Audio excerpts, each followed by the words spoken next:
Interesante tema para abordarlo con especialistas. Está con nosotros ¿es doctor o psicólogo? ¿Cómo lo presentamos? Psicólogo.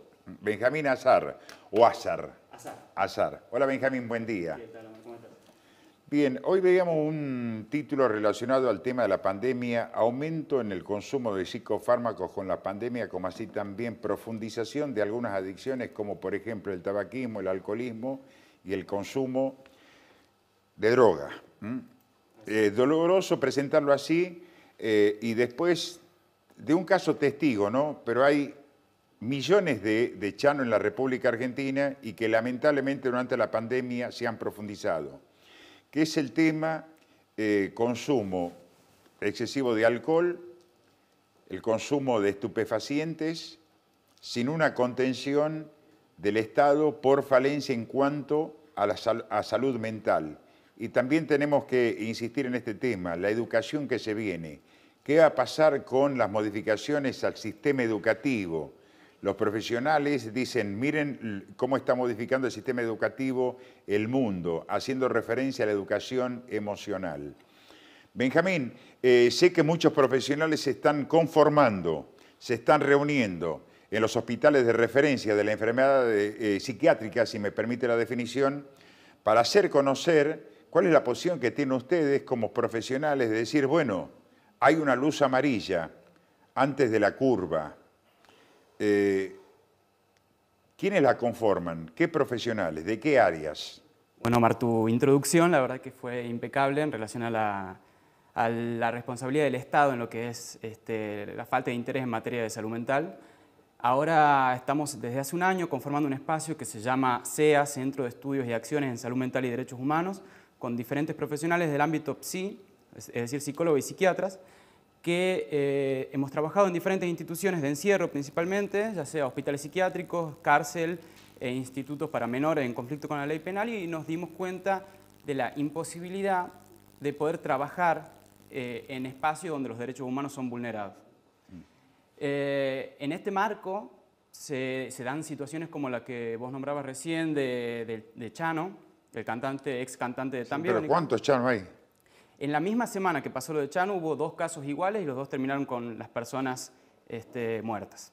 Así que el caso de Chano fue el menos grave de los que pasaron esa semana, sin embargo son esos los que salen a la difusión, ¿no? Hay que tener mucho cuidado y lo comentamos con Ariel justamente porque se dio un caso en la ciudad de Concepción el fin de semana.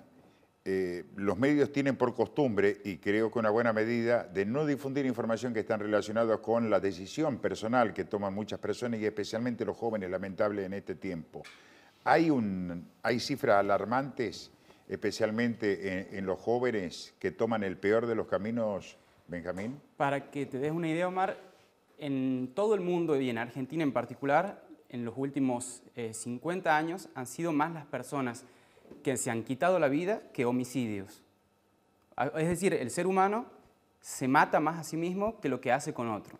Es un dato alarmante, un dato que habla acerca de las dificultades en poder generar una trama social que contenga a determinadas personas. ¿Y qué hacemos? ¿Qué hacemos? ¿Qué pregunta? Bueno, yo creo que lo que tenemos que hacer es tratar de hablar de esto. Primero, ese es una cuestión muy importante porque a veces... Pero no para cualquiera, cuidado Benjamín, ¿no? Totalmente. Porque estamos acostumbrados a ver, el otro día lo decíamos, incluso nos podemos incluir, muchas veces se opina sin tener conocimiento y por allí hay mesas de televisión que el que opina de economía, de política, de deportes, de salud mental, y hay que tener mucho cuidado. Estos temas son para hablar con profesionales. Así es, preguntar desde la humildad y uno por ahí no tiene la obligación de conocer acerca de todos los temas, pero es importante saber desde los ámbitos de comunicación que hay que mantener cierto nivel de formación y de comunicar responsablemente en relación a estos temas porque el paciente, el usuario de salud mental ha sido históricamente estigmatizado. ¿Sí? Hablamos todo el tiempo con modismo que hace referencia a las personas que tienen algún tipo de padecimiento de salud mental como si fueran peyorativas. Cuando hablamos de locura, cuando hablamos de una persona se le dice psiquiátrica ahora mucho, por ejemplo. Y ahí, en ese momento, estamos reproduciendo un estigma, estamos reproduciendo un estereotipo que dificulta incluso a nosotros mismos a poder hablar acerca de nuestros propios sufrimientos o ir a profesionales a tratarnos, ¿no? Bien, y la pandemia vino a mostrar como Adán. Estamos desnudos de contención legal, profesional, es decir, con una ausencia total de alguna política para la contención de cada una de las personas, porque acá se hace real aquello que en cada persona es un mundo. Así es. La pandemia vino a mostrar cuál es el lugar que tiene la salud mental para la agenda política estatal argentina, que es una posición totalmente accesoria, ¿sí? En Argentina desde el 2010 hay una ley de salud mental, que es una ley pionera en la región, es una ley orientada en principios y tratados y convenciones internacionales de derechos humanos, y es una ley que no se la llega a implementar en su totalidad por diferentes resistencias que hay desde distintos campos, ¿sí? Desde distintos sectores, muy poderosos algunos de ellos, que se han opuesto a la implementación de la ley. Y por eso es que hay tantas dificultades para poder trasladar la letra de la ley a la política pública, concretamente. Por ejemplo, para que te des una idea, la ley de salud mental dice que el presupuesto total de salud mental tiene que ser el 10% del presupuesto de salud general. Pero quiero volver a otro tema, como Sí. bien decías vos, perdón, Benjamín, ¿qué edad tenés, Benjamín? 32 años. Y como psiquiatra, Como psicólogo. psicólogo, perdón. Y 9 años ya. Bien, quería comentar este tema relacionado con la pandemia y otras situaciones que se plantean cuando decía no hay que estigmatizar, porque el que toma el peor de los caminos no únicamente es el que vive con necesidades básicas insatisfechas, sino también se da mucho en la clase ABC1, es decir, en los dos extremos. Totalmente. Los vacíos existen. Totalmente, totalmente. La clase es un factor a tener en cuenta, ¿sí? Un factor muy importante en relación a las problemáticas de salud mental y a las adicciones en particular. Pensemos en Argentina, que el boom de las adicciones a partir de la crisis del 2001, ahí llega el Paco a la Argentina. Claro, lo que sucede es que no únicamente tenemos que hablar de las adicciones al Paco o a otras Sino cuestiones, al alcohol, al tabaco, al juego. al juego. Sí, sí, sí, sí, sí. Una cosa lleva a la otra, ¿eh? Ujú, sí, sí, sí. La clase influye mucho, pero no podemos estigmatizar tampoco a las clases bajas pensando que la patología mental solamente existe en esos sectores. De todas maneras, son sectores que tienen una fragilidad mayor por el desentendimiento del Estado. Ahora, el tiempo a veces acotado son lindos temas para abordarlo.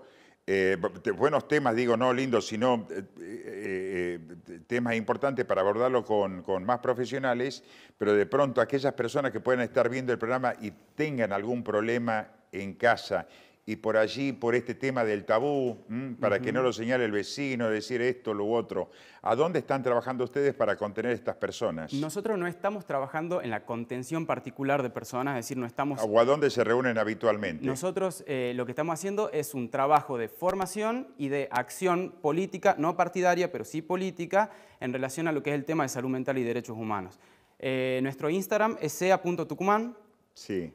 Ahí pueden encontrar información sobre esto que estamos hablando, sobre la estigmatización, sobre la dificultad de la implementación de la ley. De todas maneras, si quienes estén viendo esto quieren consultar por problemáticas vinculadas a salud mental... ¿Y físicamente a dónde? Al Hospital Obarrio, al Hospital del Carmen. Sí. Pueden consultar al 107 si tienen una situación de emergencia. Avenida Francisco de Aguirre y Muñecas. Muñeca Francisco de Aguirre y Barrio Juan 23. San Miguel 1850. Esas son las dos direcciones. Esos son los dos hospitales psiquiátricos de Tucumán que próximamente, según la ley de salud mental, tendrían que transformarse en hospitales generales. Bien, para Benjamín, el psicólogo no receta, el psiquiatra sí. Exactamente. Pero trabajan en forma conjunta. Exactamente. Para aquellas personas que digan, no lo quiero llevar porque además de las pastillas que ya le dieron, quiero evitar que le sigan dando pastillas al familiar, digamos, en este caso. La medicación es importante, es necesaria en algunos casos. El problema es la medicalización. La medicalización es pensar que todos los sufrimientos, ¿sí?, que todas las problemáticas sociales se pueden solucionar con medicación. Y eso no es así.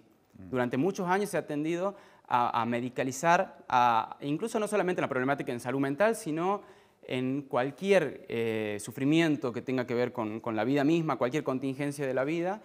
Sin embargo, se entiende incluso de los paradigmas que estamos manejando actualmente, que la medicación ayuda, pero no es suficiente en ningún caso. Bien, no se cura, se lo trata ¿A qué? a la enfermedad mental. La enfermedad mental, hoy por hoy, ya se está dejando de usar el término de enfermedad mental, porque cuando hablamos de enfermedad entendemos una concepción más bien biológica de la enfermedad. Y la enfermedad mental, a diferencia de la enfermedad del cuerpo, incluyen un componente social, histórico, cultural, ¿sí? Sí. Hablamos de situaciones, hablamos de padecimiento mental o de sufrimiento mental. Sí, ¿el estrés tiene alguna relación directa? Sí, totalmente. El estrés es un gran disparador de diferentes tipos de problemáticas en salud mental. ¿Qué incidencia está teniendo el tema de la pandemia, por un lado, y las consecuencias de la pandemia, que puede ser la pérdida de trabajo? Sí, la pérdida de algún familiar. Sí. Es muy grave, se ha disparado muchísimo en la consulta, no tengo un estudio específico para citarte, pero se ha disparado muchísimo la consulta de profesionales de salud mental, a pesar de la crisis económica, ¿no? Porque incluso en los consultorios privados se está atendiendo cada vez más pacientes. ¿Qué percepción tenés después de la pandemia? ¿Qué pasará? Bueno, todos los indicadores dicen de que va a haber una pandemia de salud mental, de problemáticas en salud mental. Estamos hablando principalmente de depresión y ansiedad, que es muy difícil medirla. ¿El psicólogo qué aconseja? El psicólogo aconseja principalmente poder, si uno está teniendo algún tipo de problemática, de inconveniente, que siente que lo supera, el psicólogo seguramente va a consultar, va a pedir que consulten, que no haya un temor ante eso, ante hablar del sufrimiento que uno tiene. Bien, paciente no obliga con el psicólogo Benjamín Azar. ¿Qué hago? El psicólogo no dice qué tiene que hacer el otro. Por lo menos si trabajamos del psicoanálisis, no decimos qué tiene que hacer el otro, tratamos de acompañarlo para que ese otro pueda encontrar algún tipo de sentido en ese sufrimiento que tiene. El encierro fue un error, más allá de las libertades, sino de la salud física mental.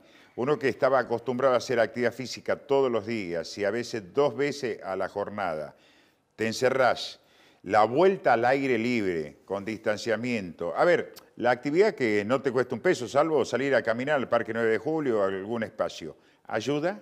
Seguro, totalmente. Es fundamental poder hacer ese tipo de actividad, de poder relacionarse con cualquier otra persona. El lazo social, poder vincularse con la sociedad en la que uno vive, siempre es un factor protector ante este tipo de problemáticas. Por eso el encierro fue tan complicado, pero bueno, pasa que en ese momento, al principio de la pandemia, estábamos disputándonos entre la vida y la muerte, básicamente. Entonces, está bien el hecho de haber estado aislado en ese momento, pero bueno, son contingencias, digamos. De todas maneras, yo creo que hay que tratar de hacer un esfuerzo para poder empezar a salir responsablemente. Yo estoy viendo mucho, principalmente en personas mayores, que le está costando poder volver a vincularse con sus afectos, volver a vincularse con las actividades que llevaban a cabo y que las sostenían en algún punto, ¿sí? No estoy diciendo que la gente salga y haga como si fuera que la pandemia no existe, hay que cuidarse. Con barbijo, distanciamiento y el cuidado del lavado de las manos. Y el combo, por ejemplo, de la ansiedad, la depresión, el estrés, el pánico, va dentro del encierro. ¿Cómo hubieras encarado vos de la mejor manera y no generar tanta cosa en la cabeza a la ciudadanía con una pandemia como esta? Si bien no conocíamos cómo encararla todo, pero ¿cómo hubieras vos, estando al frente, hubieras manejado para que no se genere esto de lo que estamos hoy viviendo y lo que vamos a vivir a futuro? Yo creo que es difícil pensar que existiría la posibilidad que esto no tenga consecuencias, ¿sí? Lo que pasó es de características casi catastróficas, entonces eso tiene su consecuencia. Es imposible que no la tenga. De todas maneras, yo sí creo que podría haberse acentuado más en relación a formar a los medios de comunicación para no plantear esto como una guerra, para no plantearlo desde una cuestión de un pánico social, porque eso también afectó mucho. Pensemos que hay personas que ya previamente a la pandemia estaban viviendo una situación muy compleja en relación a su propia problemática. Era más que nada económica, ¿no? Que era más nada económico antes de la pandemia. Ajá. Ya vivía la gente con el estrés, digamos, de la situación económica, Sí. de lo que había pasado en el gobierno de Macri, y después el cambio de la expectativa del cambio de gobierno y de pronto la pandemia y el derrumbe desde el punto de vista económico, social. Así es. Y apuntar también el tema de la educación inicial con los chicos, porque estamos viendo que durante la pandemia más femicidios, la cantidad de homicidio en la vía pública, la violencia en la vía pública, hasta los jueces se agarran, estaban fuera de sí.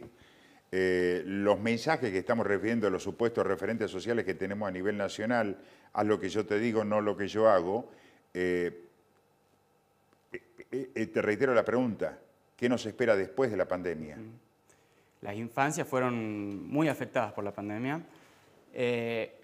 Hay muchas dificultades para poder pensar políticas públicas para las infancias. Hay un adultocentrismo muy marcado, no solamente en las políticas, sino también en nuestro lenguaje, en todo. ¿Y qué podemos esperar para después de la pandemia?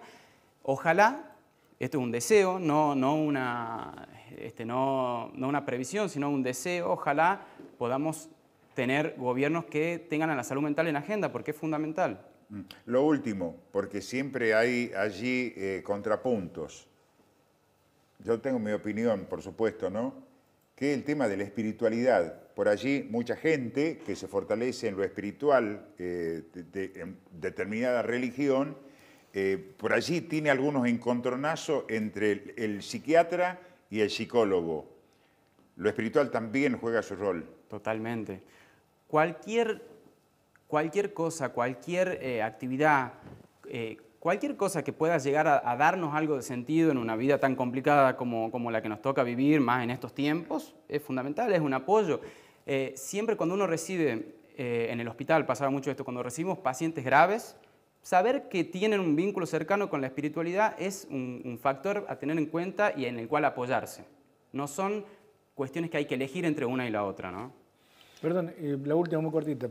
En los últimos tiempos los periodistas hablábamos por el tema educativo, porque los chicos, por ejemplo, en Buenos Aires, en el rehenes de una dirigencia sindical que poco le importaba el estudio, decía esta nueva generación está perdida.